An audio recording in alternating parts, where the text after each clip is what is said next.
오늘 이 이야기를 들으신 후에는 여러분 곁에 있는 소중한 사람들을 다시 한번 돌아보게 되실 겁니다.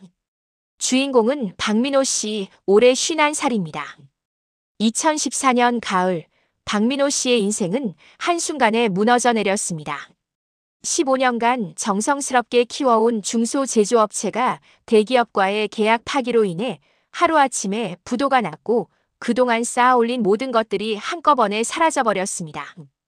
강남구의 40평 아파트, 자랑스럽던 독일제 승용차, 그리고 매주 가족과 함께했던 주말 나들이까지 모든 것이 과거의 추억이 되어버렸죠. 하지만 그보다 더 큰 충격은 따로 있었습니다. 당신 정말 이런 식으로 살 수는 없어요. 아내 소영 씨가 차갑게 내뱉은 그 한마디였습니다. 20년을 함께 살아온 아내의 입에서 나온 말이라고는 도저히 믿을 수 없었습니다. 민호 씨는 무릎을 꿇고 사정했습니다. 소영아, 조금만 참아줘. 내가 다시 일으켜볼게. 우리 가족 지킬 수 있어. 하지만 소영 씨의 마음은 이미 굳어 있었습니다. 당신 혼자서는 안 돼요. 나는 더 이상 이렇게 불안하게 살 수 없어요. 우리 이혼해요. 그날 우편함엔 봉투가 2개였습니다. 하나는 가정법원, 하나는 체납 독촉. 민호는 2봉투를 각각 다른 손에 쥐고 현관에 주저앉았습니다. 무엇부터 열어야 할지, 아니 무엇부터 무너져야 할지 알 수 없었습니다. 가정법원 서류의 첫 장에는 이혼 조정 신청서라는 굵은 글자가, 다른 봉투에는 카드사와 거래처의 최후 통지가 나란히 찍혀 있었죠. 법원의 도장이 선명한 붉은 잉크와 독촉장의 검은 활자가 동시에 눈을 찔렀습니다. 방 안에서는 세탁기가 덜컹거렸고 거실 시계 초침 소리만 유난히 크게 들렸습니다. 그는 천천히 2봉투를 내려놓고 깊게 숨을 들이켰습니다. 한 번에 둘 다 오는구나. 귓속에서 자신의 목소리가 메아리쳤습니다. 그 순간 민호는 비로소 깨달았습니다. 삶이 무너질 때는 차례가 없다는 것을. 무너짐은 종종 동시에, 그리고 잔인하게 찾아온다는 것을. 그날 밤 중학교 2학년이던 아들 준우가 아버지 방으로 들어왔습니다. 아빠, 엄마가 우리 떠난다는 게 정말이야? 준우야. 아빠, 나는 아빠랑 살고 싶어. 엄마가 가면 가는 거야. 그 순간 민호 씨는 눈물을 참을 수 없었습니다. 세상이 다 무너져도 아들만큼은 자신의 편에 서 있다는 걸 알았기 때문이었습니다. 이혼 조정 과정에서 소영 씨는 놀랍게도 아들의 양육권을 포기한다고 했습니다. 지금 상황에서 준우를 제대로 키울 자신이 없어요. 당신이 키우세요. 냉정한 계산이었습니다. 경제적 능력도 없는 남편과 함께 있을 바에야 아예 새 출발을 하겠다는 것이었죠. 그렇게 민호 씨는 하루아침에 홀아버지가 되었습니다. 경기도 외곽의 허름한 원룸으로 이사한 날을 민호 씨는 평생 잊을 수 없을 것입니다. 통장 잔고 150만 원이 전부였습니다. 보증금 300만 원짜리 12평 원룸은 준우와 단둘이 살기에도 비좁았지만 달리 선택의 여지가 없었죠. 아빠, 여기서 우리가 살아야 하는 거야. 준우의 목소리에는 실망이 섞여 있었습니다. 미안하다, 준우야. 아빠가 무능해서. 아니야, 아빠. 괜찮아. 우리 힘내자. 15살 아이의 위로가 민호 씨에게는 더 큰 상처로 다가왔습니다. 다음 날부터 민호 씨는 일자리를 찾아 나섰습니다. 하지만 50을 넘긴 나이에, 게다가 사업 실패의 전력까지 있는 상황에서 제대로 된 일자리를 구하는 것은 쉽지 않았습니다. 공장 일용직, 배달 아르바이트, 주차장 관리인. 가리지 않고 뛰어다녔지만 번번이 나이 때문에 고배를 마셔야 했습니다. 아저씨, 죄송한데 좀 더 젊은 분으로. 연세가 좀 많으시네요. 거절 사유는 항상 나이였습니다. 그러던 어느 날 동네 치킨집에서 배달 일자리를 구할 수 있었습니다. 시급 9,000원, 하루 8시간씩 일하면 한 달에 200만 원 정도 벌 수 있었죠. 아빠가 치킨 배달해? 창피하지 않아? 저 같은 반 친구 중 하나가 준우에게 놀리듯 말했습니다. 창피하지 않아. 우리 아빠는 나를 위해 열심히 일하시는 거야. 집에 돌아온 준우가 그날 있었던 일을 담담하게 얘기해 줄 때 민호 씨는 이 아이를 위해서라면 무엇이든 할 수 있겠다고 생각했습니다. 매일 새벽 6시에 일어나 치킨집으로 출근하고 밤 10시가 되어서야 집에 돌아오는 생활이 시작됐습니다. 손목이 아프고 허리가 끊어질 것 같아도 참았습니다. 아빠, 너무 무리하지 마세요. 괜찮다, 준호야. 아빠는 아직 건강해. 하지만 몸은 솔직했습니다. 몇 달 후 과로로 쓰러진 민호 씨는 병원 응급실에 실려갔습니다. 병실에서 눈을 뜬 민호 씨 곁에는 준우만 있었습니다. 아빠, 정말 무서웠어. 119 부르고 병원까지 따라오는데 계속 깨어나지 않으니까. 16살 아이가 혼자서 아버지의 응급 상황을 처리한 것이었습니다. 준우야, 미안해. 아빠가 너한테만 짐이 되는구나. 그런 말 하지 마, 아빠. 우리는 가족이야. 가족끼리 서로 돕는 게 당연한 거 아니야. 그 순간 민호 씨는 깨달았습니다. 진짜 가족이 무엇인지를 말이죠. 병원에서 퇴원한 후 민호 씨는 무리한 육체 노동 대신 좀 더 안정적인 일을 찾기로 했습니다. 마침 동네 어르신 한 분이 운영하던 작은 분식점을 넘겨받을 기회가 생겼습니다. 권리금 500만 원에 월세 80만 원, 15평 남짓한 공간이었지만 나름 오랜 단골들이 있는 곳이었죠.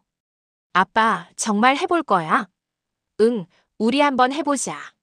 아빠가 요리는 못해도 성의껏 하면 손님들이 알아주실 거야. 그렇게 민호네 김밥 천국이 문을 열었습니다. 처음엔 정말 힘들었습니다.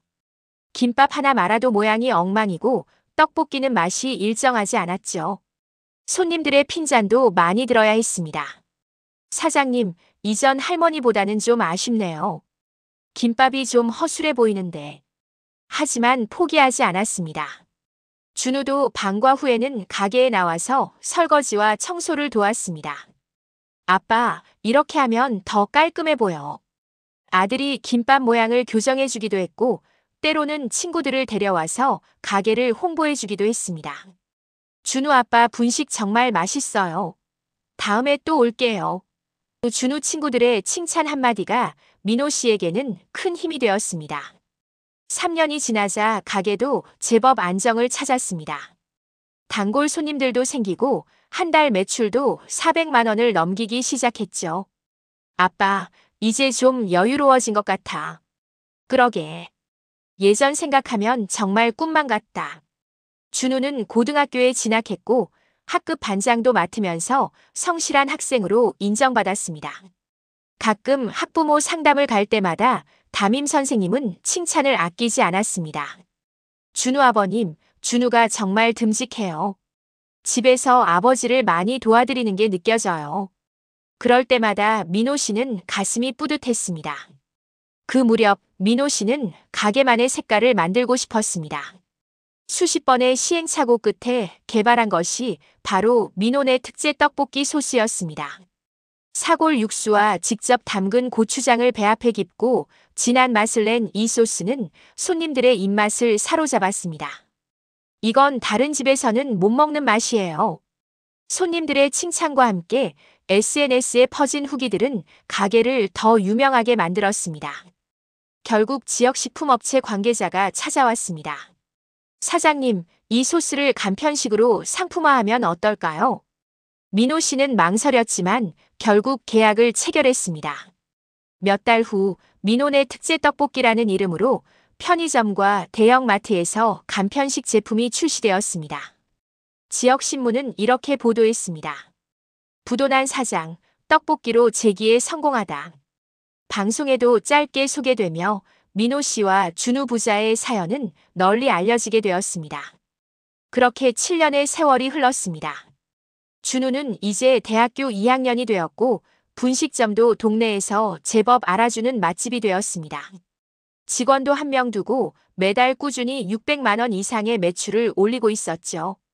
아빠, 정말 많이 달라졌다. 그러게. 그때는 어떻게 버텼는지 모르겠어. 편안한 일상이 자리 잡은 어느 날 오후 10년 만에 그 전화가 걸려왔습니다. 여보세요? 민호 씨. 소영이에요. 순간 시간이 멈춘 것 같았습니다. 10년 동안 단 한 번도 연락하지 않았던 전 아내의 목소리였습니다. 소영 씨?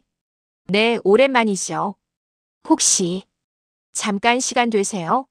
할 말이 있어서. 무슨 일이에요? 전화로는 좀 길어서요. 만날 수 있을까요? 알고 보니 그녀가 민호 씨의 떡볶이 기사와 방송을 본 것이 계기였습니다. 재혼한 남편과의 삶이 실패하고 다시 의지할 곳을 찾던 그녀는 신문 기사 속 특제 떡볶이로 성공한 민호의 모습에 흔들린 것이었습니다. 소영 씨의 눈에서 눈물이 흘러내렸습니다. 정말 후회해요. 그때 왜 그랬는지. 당신을 버리고 떠난 걸 정말 후회하고 있어요. 눈물은 진짜였습니다. 하지만 민호 씨는 그 눈물 뒤에 숨은 진짜 속마음을 알 수 있었습니다. 소영 씨, 솔직하게 말해요. 정말 후회해서 돌아온 거예요?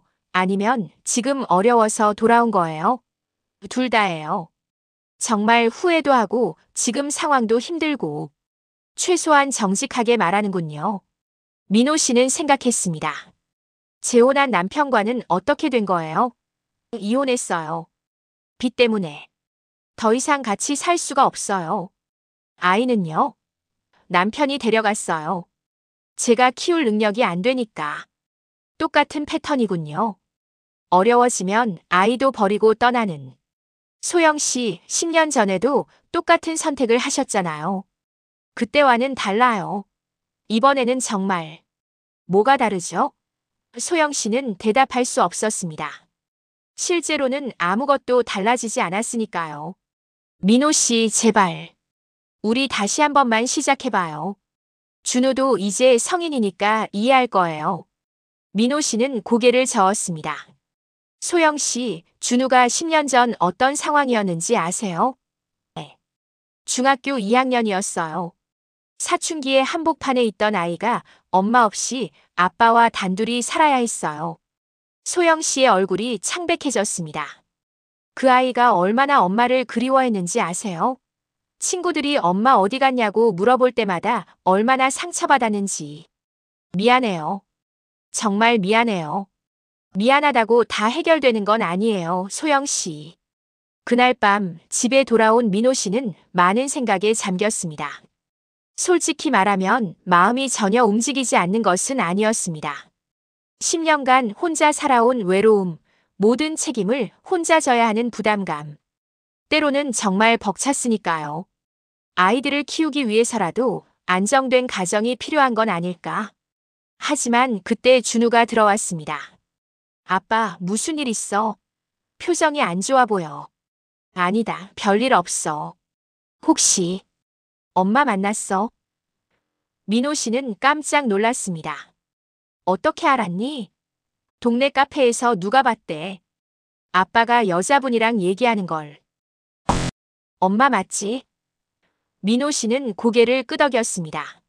뭐라고 했어? 다시 함께 살자고. 준우는 한참 동안 말이 없었습니다.